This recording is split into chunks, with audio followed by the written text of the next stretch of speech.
BSP chief vows to sustain economic boom with cash.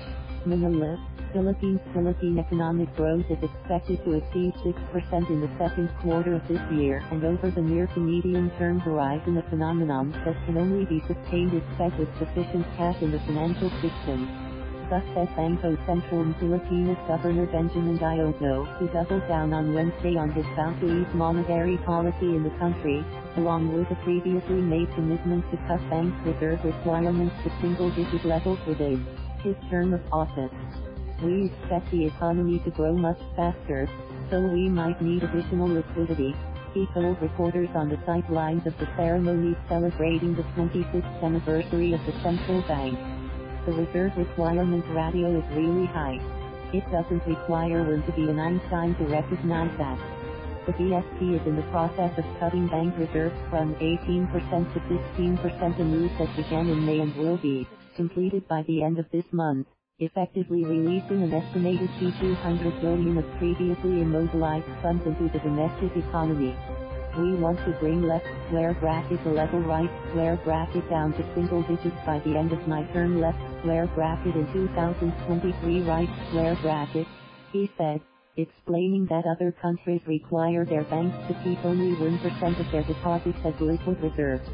I'm not saying we'll go to 1%, but definitely single digits, he said. Each percentage point left square bracket reduction right square bracket is left square bracket equivalent to right square bracket $100 billion.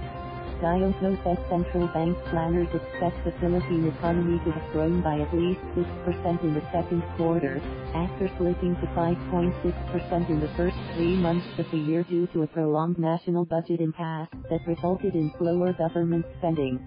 He explained that even just reducing the reserve requirement ratio to the high single-digit level of 9% from current levels would already provide the economy with an adrenaline rush of liquidity estimated to be around $700 billion funds that banks would release as loans to productive sectors of the economy, which, in turn, would create more jobs and fuel consumption. The reserve cuts are still ongoing and, as you can see, there's no turbulence in the economy that's happening. The foreign exchange rate is stable, he said, extolling the virtues of the current wave of monetary easing.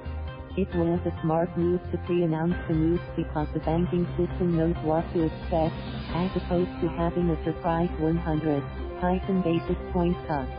Diokno said regulators saw that the financial system was indeed suffering from tight liquidity, which was prompting local banks to raise cash for their lending operations by issuing debt instruments in recent months.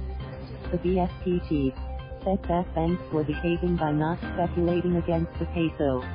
They won't need to float as many debt instruments with the left square bracket future right square bracket cuts in the reserve requirement right square bracket because they'll have the liquidity they need, he said.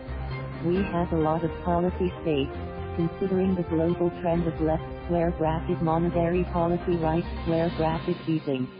Just be patient. We'll get there. Thank you for watching. Please subscribe.